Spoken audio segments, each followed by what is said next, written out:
India Pakistan Asia cup final അത് ആവേശകരമായ ഒരു അന്ത്യത്തിലേക്ക് എത്തും എന്നാണ് കരുതേണ്ടത്. കാരണം ഇപ്പോൾ തന്നെ 15ാമത്തെ ഓവറിലേക്ക് എത്തി. റൺ റേറ്റ് ഉയരുന്നു. 10 റൺസിന് മുകളിലേക്ക് റൺ റേറ്റ് മാറുന്ന സാഹചര്യമാണ്. ഇതൊക്കെ കൂട്ടി ചേർത്ത് വായിക്കുമ്പോൾ ഇന്ത്യക്ക് ഇനി മെല്ലെ മെല്ലെ ബാറ്റിംഗ് രീതി അതിൻ്റെ സ്പീഡ് ഉയർത്തിയേ മതിയാകൂ. കൂടുതൽ സ്കോർ ചെയ്യേണ്ട സാഹചര്യം വരും. നിലവിൽ ഇന്ത്യയുടെ റൺ റേറ്റ് 6 റൺസിൽ താഴെയാണ്. 6 റൺസിൽ താഴെയിൽ നിന്ന് ഇന്ത്യയുടെ റൺ റേറ്റ് നിൽക്കുമ്പോൾ ഇന്ത്യയുടെ റിക്കേർഡ് റൺ റേറ്റ് ഉയരുകയും ചെയ്യുന്നു. എന്തായാലും ആ വിക്കറ്റ് അത് അനുവദിച്ചിട്ടില്ല. നേരത്തെ ഞാൻ സൂചിപ്പിച്ച പോലെ ഇപ്പോൾ ഒരു 4 കൂടി നേടിയിട്ടുണ്ട്. 4 കൂടി നേടിയിരിക്കുകയാണ് തിലക് വർമ്മ. തിലക് വർമ്മയുടെ ബൗണ്ടറിയിൽ ഇന്ത്യ വീണ്ടും പ്രതീക്ഷ പുലർത്തുന്നു. തിലക് വർമ്മ തന്നെയാണ് ഈ മത്സരത്തിൽ നിർണായകമായിട്ടുള്ള സ്വാധീനമാകാൻ പോകുന്ന താരമെന്ന് കരുതേണ്ടിയിരിക്കുന്നു. തിലക് വർമ്മയുടെ ബാറ്റിംഗ് പ്രകടനം അത് നിർണായകമാണ്. തിലക് വർമ്മയ്ക്ക് ഈ മത്സരത്തിൽ ഒരു കൃത്യമായിട്ടുള്ള സ്റ്റാൻഡ് എടുക്കാനുള്ള കൃത്യമായിട്ടുള്ള റോളുണ്ട്. ആ റോള് എത്രത്തോളം ഭംഗിയെ നിർവഹിക്കാൻ കഴിയുമോ അതിനനുസരിച്ചിരിക്കും ഈ ഇന്ത്യൻ ടീമിൻ്റെ ഈ മത്സരത്തിലെ മുന്നേറ്റം എന്നുള്ളതാണ് ശ്രദ്ധേയമായിട്ടുള്ള കാര്യം. Suryakumar Yadav Indian team captain വല്ലാതെ നിരാശപ്പെടുത്തി. ശുഭ്മാൻ ഗിൽ ഇന്ത്യയുടെ യങ് സെൻസേഷൻ അദ്ദേഹവും ഫൈനലിൽ നിരാശപ്പെടുത്തി. അഭിഷേക് ശർമ്മ ടൂർണമെന്റിലെ താരം ഈ മത്സരത്തിൽ ദയനീയമായി പരാജയപ്പെട്ടു പാകിസ്ഥാൻ ബോളർമാർക്ക് മുന്നിൽ. പാകിസ്ഥാൻ ബോളർമാരുടെ ഒരു സ്ലോ ബോളിംഗ് ആയിരുന്നു പാകിസ്ഥാൻ ഇന്ന് ഉപയോഗിച്ച പ്രധാന തന്ത്രം. ആ സ്ലോ ബോളുകളിലാണ് പ്രധാനമായും വിക്കറ്റുകൾ ഇന്ത്യൻ ബാറ്റർമാർ വലിച്ചെറിയുന്ന സാഹചര്യം ഉണ്ടായത്. ഷോർട്ട് സെലക്ഷൻ കൂടി എടുത്തു പറയണം. സഞ്ജു വി സാംസന്റെ സഞ്ജു വി സാംസന് ഒരു തവണ ഒരു ഡ്രോപ്പ് ക്യാച്ചിലൂടെ ഒരു തവണ ജീവൻ കിട്ടിയതാണ്. വീണ്ടും 12 റൺസ് കൂടി ചേർത്തപ്പോഴേക്കും വീണ്ടും ഉയർത്തിയടിച്ച്, അതായത് ഓഫ് സൈഡിൽ അല്പം വൈഡായി വന്ന പന്ത് അലക്ഷ്യമായി ഉയർത്തിയടിച്ച് സഞ്ജു വി സാംസന്റെ വിക്കറ്റ് വലിച്ചെറിയുന്ന സാഹചര്യം ഉണ്ടായത്. തിലക് വർമ്മയിൽ പ്രതീക്ഷ പുലർത്താം. തിലക് വർമ്മ ഇന്ത്യയുടെ യുവനിര താരങ്ങളിൽ ഏറ്റവും മികച്ച താരങ്ങളിലൊന്നാണ്. അപ്പോൾ തിലക് വർമ്മയുടെ ബാറ്റിംഗ് പ്രകടനത്തിൽ നമുക്ക് ഉറ്റുനോക്കാം. ഒരുപക്ഷേ ഒരു കാലഘട്ടത്തിൽ നമ്മൾ യുവരാജ് സിംഗിനെയൊക്കെ ഉറ്റുനോക്കിയിരുന്നത് പോലെ നമുക്ക് തിലക് വർമ്മയിലേക്ക് നോക്കാം. തിലക് വർമ്മയുടെ ബാറ്റിംഗ് പ്രകടനം ഇന്ത്യക്ക് ഗുണം ചെയ്യുമെന്ന് കരുതുകയും ചെയ്യാം. മറ്റൊരു ബൗണ്ടറി കൂടി തിലക് വർമ്മയുടെ ഭാഗത്തു നിന്നും ഹാരിസ് റൌഫിനെ വീണ്ടും ബൗണ്ടറിയിലേക്ക് വായിക്കുകയാണ് തിലക് വർമ്മ. മനോഹരമായി ബാറ്റ് ചെയ്യുന്നുണ്ട്. 37 പന്തിൽ 41 റൺസിലേക്ക് എത്തിയിട്ടുണ്ട് തിലക് വർമ്മയുടെ ബാറ്റിംഗ് പ്രകടനം. ഇന്ത്യൻ ആരാധകർ ഈ തിലകിൻ്റെ ഫോമിൽ പ്രതീക്ഷ പുലർത്തുന്നു, പ്രതീക്ഷ പ്രകടിപ്പിക്കുന്നു. മുന്നോട്ട് പോകുമെന്നുള്ള ഒരു പ്രതീക്ഷ ഇന്ത്യൻ ആരാധകർക്കുണ്ട്. കാരണം അവിടെ ക്രീസിൽ തിലക് വർമ്മയുണ്ട്. തിലകം ചാർത്തട്ടെ തിലക് വർമ്മയുടെ ബാറ്റിംഗ് മികവ് കൊണ്ട് ഇന്ത്യൻ ടീം ഇന്ന് ദുബായിൽ ഏഷ്യ കപ്പിൻ്റെ ഫൈനലിൽ ഇന്ത്യ പാകിസ്ഥാൻ മത്സരം അത് അവസാനമായിട്ടുള്ള ഘട്ടങ്ങളിലേക്ക് എത്തുന്നു. കാരണം ഇനിയുള്ളത് 5 ഓവറുകൾ മാത്രമാണ്. 5 ഓവറിൽ ഇന്ത്യക്ക് ഏതാണ്ട് 65 റൺസോളം, ഏതാണ്ട് 55 റൺസോളം, 10 റൺസായി നിലവിൽ ഇന്ത്യയുടെ റിക്കേർഡ് റൺ റേറ്റ് എന്നതാണ്. ഇന്ത്യയുടെ ആവശ്യമുള്ള റൺ റേറ്റ് 10 ഉയർന്നിരിക്കുന്നു. 10 താഴെ ആ റൺ റേറ്റ് നിലനിർത്തുക, റിക്കേർഡ് റൺ റേറ്റ് 10 താഴെ നിലനിർത്തുക എന്നുള്ളതായിരിക്കണം 2 ബാറ്റർമാരും ചെയ്യേണ്ട പ്രധാനപ്പെട്ട കാര്യം.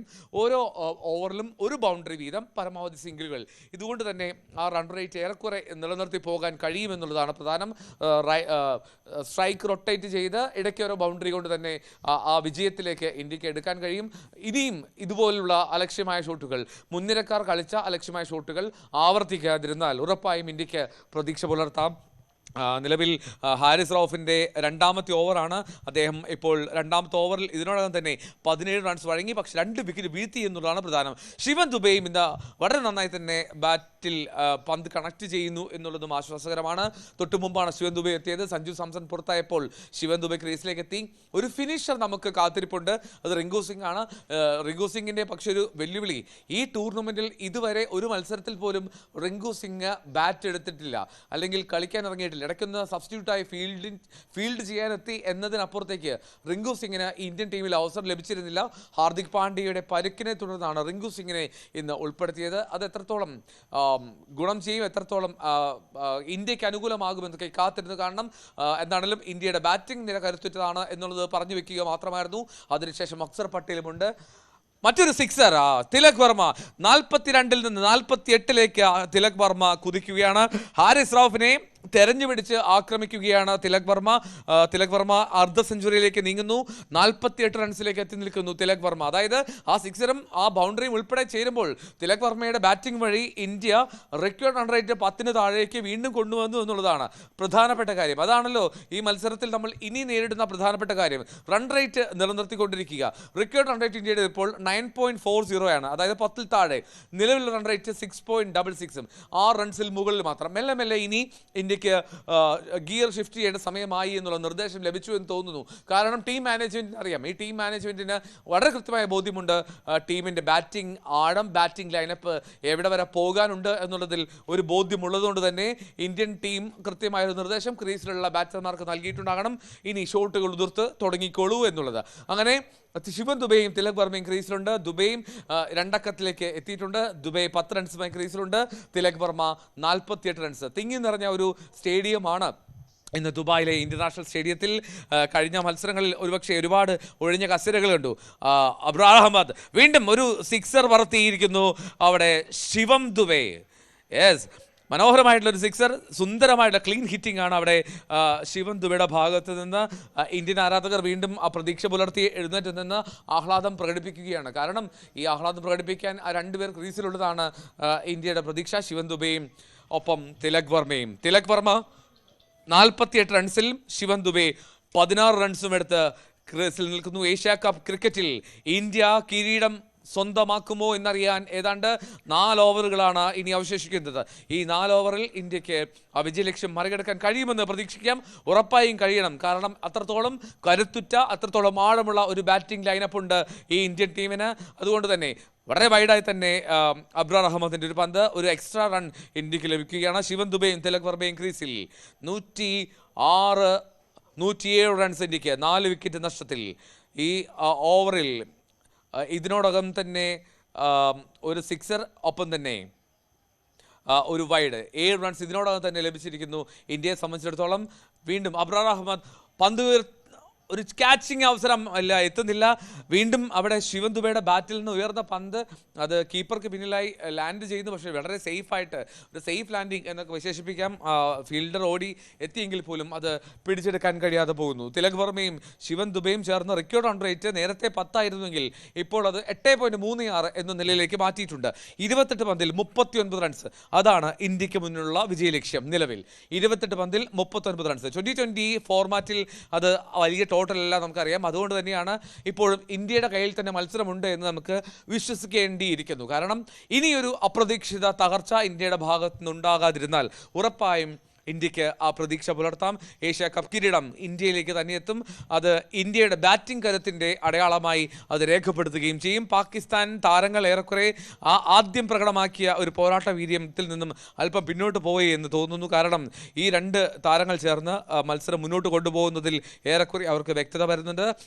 ശിവം ദുബെ ആൻഡ് തിലക് വർമ്മ. തിലക് വർമ്മ ഇപ്പോൾ 49 റൺസിലേക്ക് എത്തി. ഇപ്പോൾ ഒരു സിംഗിൾ എടുത്തു. 47 റൺസാണ് നിലവിൽ തിലക് വർമ്മയുടെ സ്കോർ. ശിവം ദുബെ ഒപ്പം തിലക് വർമ്മ 2 പേരും ചേർന്ന് ഇന്ത്യക്ക് കൃത്യമായിട്ടുള്ളൊരു പാർട്ട്ണർഷിപ്പ് നൽകുമെന്ന് പ്രതീക്ഷിക്കാം. നേരത്തെ 57 റൺസിൻ്റെ പാർട്ട്ണർഷിപ്പാണ് ഇന്ത്യക്ക് വേണ്ടി 4ാമത്തെ വിക്കറ്റിൽ സഞ്ജു സാംസണും തിലക് വർമ്മയും ചേർന്ന് സ്വന്തമാക്കിയത്. പക്ഷേ സഞ്ജു വി സാംസൺ 24 റൺസ് എടുത്ത് നിൽക്കെ ഒരു ഷോട്ട് ഉതിർക്കാൻ ശ്രമിച്ച് വിക്കറ്റ് നൽകി മടങ്ങി. ഇന്ത്യക്ക് സിംഗിളുകൾ വേണം, ഒപ്പം തന്നെ സ്ട്രൈക്ക് റൊട്ടേറ്റ് ചെയ്യുക എന്നുള്ളതാണ് പ്രധാനപ്പെട്ട കാര്യം. അതിലാണ് ഊന്നി നിൽക്കേണ്ടത് ഇന്ത്യയുടെയും ഒപ്പം ഇന്ത്യയുടെ ബാറ്റർമാർ. അത് തന്നെയായിരിക്കണം ഇന്ത്യൻ മാനേജ്മെൻറ്റ് നൽകേണ്ട സന്ദേശവും ടീമിലെ താരങ്ങൾക്ക്, ക്രീസിലുള്ളവർക്ക്. എന്താണെങ്കിലും India Pakistan Asia cup final പോരാട്ടം അതിൻ്റെ അവസാന ഘട്ടത്തിലേക്ക് എത്തുന്നു. ശിവൻ ദുബെയും ഒപ്പം തിലക് വർമ്മയും ക്രീസിലുണ്ട്. തിലക് വർമ്മ വീണ്ടും സ്ട്രൈക്കിലേക്ക് എത്തുകയാണ്. അതായത് ഒരു റൺ കൂടെ നേടാൻ കഴിഞ്ഞാൽ തിലക് വർമ്മയ്ക്ക് അർദ്ധ സെഞ്ചുറി നേടാൻ കഴിയും. ഈ മത്സരത്തിൽ ഏഷ്യ കപ്പിലെ ഫൈനൽ പോരാട്ടത്തിൽ അർദ്ധ സെഞ്ചുറിയിലേക്ക് എത്താൻ പോവുകയാണ് ഇതാ തിലക് വർമ്മ. 40 പന്തിൽ വളരെ കൃത്യമായി, വളരെ ആസൂത്രിതമായി, ക്ഷമയോടെ, മറ്റ് ബാറ്റർമാർ പ്രകടിപ്പിക്കാത്ത ഒരു ക്ഷമ മാത്രമല്ല മറ്റ് ബാറ്റർമാർ പ്രകടിപ്പിക്കാത്ത കൗശലം ഈ മത്സരത്തിൽ തിലക് വർമ്മ പ്രകടമാക്കി എന്നുള്ളതാണ്. 49 റൺസുമായി തിലക് വർമ്മ ഇതാ ക്രീസിൽ. തിലക് വർമ്മ അർദ്ധ സെഞ്ചുറി സ്വന്തമാക്കി ഏഷ്യ കപ്പ് ഫൈനലിൽ. യെസ്, തിലക് വർമ്മയുടെ അർദ്ധ സെഞ്ചുറിയുടെ ഒരുപക്ഷെ ഇനി തിലക് വർമ്മയും കൂടുതൽ ഷോട്ടുകൾ തീർക്കാൻ തയ്യാറായേക്കും എന്ന് കരുതാം. തിലക് വർമ്മയുടെ ഒരു ഗിയർ ഷിഫ്റ്റിംഗ് നമ്മൾ പ്രതീക്ഷിക്കേണ്ടിയിരിക്കുന്നു. കാരണം മത്സരത്തിൽ ഇപ്പോൾ 16 ഓവർ പൂർത്തിയായി. 4 ഓവറുകൾ മാത്രമാണ് അവശേഷിക്കുന്നത്. 4 ഓവറുകൾ മാത്രം അവശേഷിക്കെ ഇന്ത്യക്ക് വിജയലക്ഷ്യം കയ്യിൽ എത്തിപ്പിടിക്കാൻ കഴിയുന്ന അത്രയും ദൂരത്താണ് എന്നുകൂടി പറയാതെ വയ്യ. ഉറപ്പായും ഇന്ത്യക്ക് ഈ മത്സരം ജയം സ്വന്തമാക്കാം. 36 റൺസ് മാത്രം മതി 24 പന്തിൽ. അതായത് 4 ഓവറിൽ 36 റൺസ് മാത്രമാണ് ഇന്ത്യയുടെ വിജയലക്ഷ്യം. 9 റൺസ് സ്വാഭാവികമായും 9 റൺസാണ് ഒരു ഓവറിൽ വേണ്ട required run rate.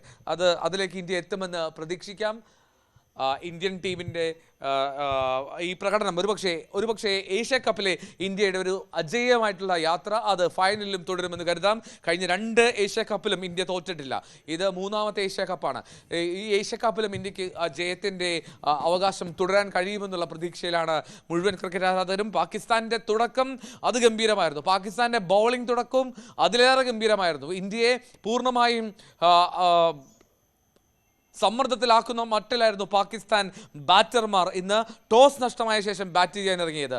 Pakistan ബാറ്റർമാരുടെ batting പ്രകടനം, പ്രത്യേകിച്ചും ഷബ്സിദ ഫർഹാനും ഫഖർ സമാനും ചേർന്ന 1ാം വിക്കറ്റ് കൂട്ടുകെട്ട്, ആദ്യ 10 ഓവറിൽ 84 റൺസാണ് അടിച്ചെടുത്തത് പാകിസ്ഥാൻ്റെ ഈ 2 ബാറ്റർമാർ ചേർന്ന്. പവർ പ്ലേയിൽ ഉശിരോടെ കളിച്ചു പാകിസ്ഥാൻ. പക്ഷെ പിന്നീട് അങ്ങോട്ട് ഇന്ത്യയുടെ സ്പിന്നർമാർ കാര്യങ്ങൾ ഏറ്റെടുത്തു. അവിടെ കുൽദീപ് യാദവ് നേതൃത്വം നൽകി, അക്സർ പട്ടേൽ, ഒപ്പം വരുൺ ചക്രവർത്തി. സോണി ചെറുത്തൂർ ഒരിക്കൽ കൂടി ചേരും. സോണി, നമ്മൾ ആദ്യം സംസാരിച്ചപ്പോൾ ഇത്രയും അനുകൂലമായിരുന്നില്ല കാര്യങ്ങൾ. പക്ഷെ സഞ്ജു പുറത്തായി. സഞ്ജുവിൻ്റെ വിക്കറ്റ് നഷ്ടമായെങ്കിൽ പോലും ഇപ്പോൾ ഈ മത്സരം എങ്ങോട്ടാണ് സോണി പോകുന്നത്? അല്ല, നമുക്ക് ഈ സമയത്ത് ഇത് ഇന്ത്യയുടെ മത്സരമാണെന്ന് നമുക്ക് തോന്നിപ്പോകുന്നു. കാരണം 24 പന്തിൽ 36 റൺസ് ആൻഡ് 6 വിക്കറ്റുകൾ കൈവശം നിൽക്കുന്നു. അപ്പൊ തീർച്ചയായിട്ടും ഇന്ത്യക്ക് വളരെ അനുകൂലമായിട്ടുള്ള ഒരു സാഹചര്യമാണ് ഇപ്പോൾ ഉള്ളത്. കാരണം 4 ഓവറിൽ 36 റൺസ് എന്നുള്ളത് അത്ര ബുദ്ധിമുട്ടുള്ള കാര്യമാണ്. പക്ഷേ ക്രിക്കറ്റാണ്, നമുക്ക് പറയാൻ സാധിക്കും. പക്ഷെ ഇവിടെ എനിക്ക് തോന്നുന്നു സഞ്ജുവും തിലകും തമ്മിലുള്ള ആ ഒരു കൂട്ടുകെട്ട് ഒരുപക്ഷെ ഈ മത്സരം ഇന്ത്യക്ക് അനുകൂലമാക്കി മാറ്റിയിട്ടുണ്ട് എന്നുള്ള ഒരു വസ്തുത തന്നെയാണ്. 56 റൺസ് കൂട്ടിയിട്ട് നിർണായകമായിരുന്നു എന്നുള്ള സംശയമില്ല. പക്ഷേ സഞ്ജുവിന് ഒരു അവസരം കിട്ടി. പക്ഷേ സഞ്ജു വീണ്ടും ആ അവസരം മുന്നോട്ട് കൊണ്ടുപോകാൻ ശ്രമിക്കാതെ പോകുന്നത് എന്തായാലും കഷ്ടമാണ്. എന്നാലും ഈ തിലക് വർമ്മ ഇപ്പോൾ അർദ്ധ സെഞ്ചുറി പൂർത്തിയാക്കി. നിലവിൽ ശിവൻ ദുബെ മനോഹരമായി തിലക് വർമ്മയ്ക്ക് സപ്പോർട്ട് ചെയ്യുന്നു. മാത്രമല്ല റിങ്കു സിംഗും അക്സർ പട്ടേലും വരാനുണ്ട്. ഇനി ആശങ്കപ്പെടേണ്ട സാഹചര്യമുണ്ടോ സോണി? അല്ല, നമുക്കറിയാം വിക്കറ്റ് അത്ര തന്നെ എളുപ്പമുള്ളത് വിക്കറ്റ് ഓഫ് ദ വിക്കറ്റ് അല്പം സ്ലോ ആയിട്ടാണ് വരുന്നത്. വിക്കറ്റിന് പേസ് എടുക്കുന്ന സമയത്ത് സ്ട്രോക്ക് മേക്കിംഗ് എളുപ്പമല്ല. നമുക്കറിയാം 4 ഓവറേ കളി ബാക്കിയുള്ളതെങ്കിൽ പോലും ഏത് സമയത്തും എങ്ങോട്ട് വേണമെങ്കിലും മാറാം. 1-2 ബൗണ്ടറികൾ കൂടി നമുക്ക് നേടിയെടുക്കാൻ സാധിക്കുകയാണെങ്കിൽ, പ്രത്യേകിച്ച് ശിവൻ ദുബൈക്ക് 1-2 ബൗണ്ടറികൾ കൂടി നേടിയെടുക്കാൻ സാധിക്കുകയാണെങ്കിൽ മത്സരം കുറച്ചുകൂടി നമുക്ക് അനുകൂലമായിട്ട് വന്നേക്കും. അവസാന പന്ത് വരെ അല്ലെങ്കിൽ അവസാനം ജയിക്കുന്ന നിമിഷം വരെ എപ്പോഴും ആവേശകരമായി തന്നെ പലപ്പോഴും ഈ മത്സരങ്ങൾ തുടരാറുണ്ട്, പ്രത്യേകിച്ച് ഫൈനൽ മത്സരങ്ങൾ. ആവേശകരമായ ഫൈനൽ മത്സരമായി തന്നെ കണക്കാക്കുന്നു. ഈ ദുബായിലെ ട്രാക്ക് മത്സരം കഴിയും തോറും കൂടുതൽ പുരോഗമിക്കും തോറും ബാറ്റ് ചെയ്യാൻ അനായാസമാകുകയല്ലേ പതിവ് സോണി? അല്ല, അത് പലപ്പോഴും ഈ ഡ്യൂവിന്റെ ഒരു സാന്നിധ്യം വരുമ്പോഴും അല്ലെങ്കിൽ ബാറ്റിലേക്ക് കുറച്ചുകൂടി വിക്കറ്റിൽ നിന്ന് ബോൾ നനയുമ്പോഴും അല്ലെങ്കിൽ ഡ്യൂയുടെ സാന്നിധ്യം ഉണ്ടാകുമ്പോഴൊക്കെ ബോൾ കുറച്ചുകൂടി നന്നായിട്ട് വരാറുണ്ട്. പക്ഷെ ഈ മത്സരത്തിൽ ഉടനീളം നമുക്കറിയാം ഇന്ത്യൻ സ്പിന്നർമാരും പിന്നീട് പാകിസ്ഥാൻ ഫാസ്റ്റ് ബോളർമാരും അവരുടെ ബോളേഴ്സ് എല്ലാവരും തന്നെ വിക്കറ്റിൽ നിന്ന് ബോളിന്റെ പേസ് എടുക്കാനായിട്ട് ശ്രമിക്കുന്നുണ്ടായിരുന്നു. നല്ല വേഗത കണ്ടെത്തിക്കൊണ്ടാണ് സ്പിന്നേഴ്സും പന്തെറിഞ്ഞത്. അപ്പൊ തീർച്ചയായിട്ടും ഒരു ഇന്ത്യക്ക് മേൽ സമ്മർദ്ദം ചെലുത്താൻ, പ്രത്യേകിച്ച് ആ തുടക്കത്തിൽ വിക്കറ്റുകൾ നഷ്ടപ്പെട്ട ആ ഒരു ആവേശത്തോടുകൂടി തന്നെയാണ് പാകിസ്ഥാൻ ബോളേഴ്സ് വന്നത്. പക്ഷെ ആ ഒരു കൂട്ടുകെട്ട് തീർച്ചയായിട്ടും ഇന്ത്യയെ ഒരു നല്ല പൊസിഷനിലേക്ക് എത്തിച്ചിട്ടുണ്ട്. ഇനിയും അത് അവസാനിപ്പിക്കുക എന്നുള്ളതാണ് ഇന്ത്യൻ മിഡിൽ ഓർഡറിന്റെ മേലുള്ള ഏറ്റവും വലിയ ഉത്തരവാദിത്വം. ഇന്ത്യൻ മിഡിൽ ഓർഡറിന്റെ ഉത്തരവാദിത്വം, അതിനാണ് സോണി സൂചിപ്പിച്ചതുപോലെ ആ ഉത്തരവാദിത്വം ഭംഗിയെ നിറവേറ്റുന്നുണ്ട് ഇവിടെ തിലക് വർമ്മ എന്നുള്ളതാണ് പ്രധാനപ്പെട്ട കാര്യം. തിലക് വർമ്മ, ശിവൻ ദുബെ രണ്ടുപേരും ചേർന്ന് ഇന്ത്യയെ മെല്ലെ ആ റെക്കോർഡ് റൺ റേറ്റിലേക്ക് കൊണ്ടുപോകുന്നു. നിലവിൽ 20 പന്തുകളാണ് ശേഷിക്കുന്നത്. 32 റൺസ് കൂടി സ്കോർ ചെയ്യണം. ഇപ്പോൾ വളരെ പെട്ടെന്ന് നല്ലൊരു റണ്ണിംഗ് ആയിരുന്നു. അവിടെ 2 റൺസ് വളരെ പെട്ടെന്ന് തന്നെ അവിടെ ഓടിയെടുക്കുന്നു. തിലക് വർമ്മയുടെയും ശിവൻ ദുബെയുടെയും ആ പാർട്ട്ണർഷിപ്പിൽ, ആ കൂട്ടുകെട്ടിൽ വളരെ ഭംഗിയായി റൺ സ്കോർ ചെയ്യാൻ കഴിയുന്നു. സ്ട്രൈക്കുകൾ റൊട്ടേറ്റ് ചെയ്യുന്നുണ്ട്. ഇതിനിടയിൽ ബൗണ്ടറികൾ പായിക്കുന്നുണ്ട്. എല്ലാം കൂടി വളരെ കൃത്യമായി ഒരു മിഡിൽ ഓർഡറിന്റെ കരുത്ത് എന്താണെന്ന് പാകിസ്ഥാനെ ബോധ്യപ്പെടുത്തി കൊടുക്കുന്നുണ്ട് തിലക് വർമ്മ പ്രത്യേകിച്ച് എന്നുള്ളതാണ് ഏറ്റവും പ്രധാനപ്പെട്ട കാര്യം. നേരത്തെ മത്സരത്തിന്റെ കളി വിവരണത്തിനിടെ വഖാർ യൂനിസും വസീം അക്രമും സൂചിപ്പിച്ച ഒരു കാര്യമുണ്ട്. പാകിസ്ഥാൻ കണ്ടുപഠിക്കേണ്ടത് ഇന്ത്യയുടെ മധ്യനിരയാണ്. ഇന്ത്യയുടെ മധ്യനിര പാകിസ്ഥാന്റെ മധ്യനിര പോലെയല്ല എന്നുള്ളതാണ്. എങ്ങനെ ഒരു മത്സരത്തിൽ മുൻനിര വീണാൽ പോലും മധ്യനിരയ്ക്ക് എത്രത്തോളം മുന്നോട്ട് കൊണ്ടുപോകാമെന്ന് കൃത്യമായി ബോധ്യപ്പെടുത്തുന്നു, കാണിച്ചു കൊടുക്കുന്ന ഒരു മധ്യനിരയാണ് ഇന്ത്യയുടേത് എന്ന് പറയുകയുണ്ടായി. പാകിസ്ഥാന്റെ തന്നെ മുൻ താരങ്ങളായിട്ടുള്ള വഖാർ യൂനിസും ഒപ്പം വസീം അക്രവും പാകിസ്ഥാന്റെ പരിശീലകൻ ഉൾപ്പെടെ അല്പം ടെൻസ്ഡായി തന്നെ അവിടെ നിൽക്കുന്നത് കാണാം. എന്താണെങ്കിലും വളരെ മനോഹരമായിട്ടുള്ള ഒരു ഏഷ്യ കപ്പ് ഫൈനലിലേക്ക്, ഇത് ഒരു ലോ സ്കോറിംഗ് ഗെയിം ആയിരിക്കാം, പക്ഷേ ആവേശവും അതിസമ്മർദ്ദവും കൊണ്ട് പിരിമുറുക്കം കൊണ്ട് നിറയുന്ന ഒരു ഏഷ്യ കപ്പ് ഫൈനലായി മാറുന്നു. ഏഷ്യ കപ്പിന്റെ ഫൈനലിൽ ഗൗതം ഗംഭീർ ഇന്ത്യൻ ടീം പരിശീലകൻ ഉൾപ്പെടെ പിരിമുറുക്കത്തോടുകൂടി അവിടെ ഇരിക്കുന്നത് കാണാൻ കഴിയുന്നു. ദുബായിലെ സ്റ്റേഡിയത്തിൽ ഇന്ത്യൻ ടീം നിലവിൽ ജയത്തിനരികിലേക്ക് എത്തുന്നു എന്ന് പ്രതീക്ഷിക്കുന്നു. 19 പന്തിൽ 31 റൺസാണ് ഇന്ത്യൻ ടീമിന് വേണ്ടത്. അതിൽ നെടുനായകത്വം വഹിക്കുന്നത് തിലക് വർമ്മയാണ്. തിലക് വർമ്മ 54 റൺസ് എടുത്ത് പുറത്താകാതെ ക്രീസിൽ നിൽക്കുന്നു. ശിവൻ ദുബൈ വളരെ പെട്ടെന്ന് തന്നെ 19 റൺസിലേക്ക് എത്തി. 14 പന്തിൽ സഞ്ജു സാംസണിന് പിന്നാലെ ശിവൻ ദുബൈ എത്തി. ശിവൻ ദുബൈയും അനായാസം സ്കോർ ചെയ്യുന്നു എന്നുള്ളതാണ്. സ്ലോവർ ആയിട്ടുള്ള പന്തുകളിലൂടെ കൂടുതൽ വിക്കറ്റ് വീഴ്ത്താനുള്ള പാകിസ്ഥാന്റെ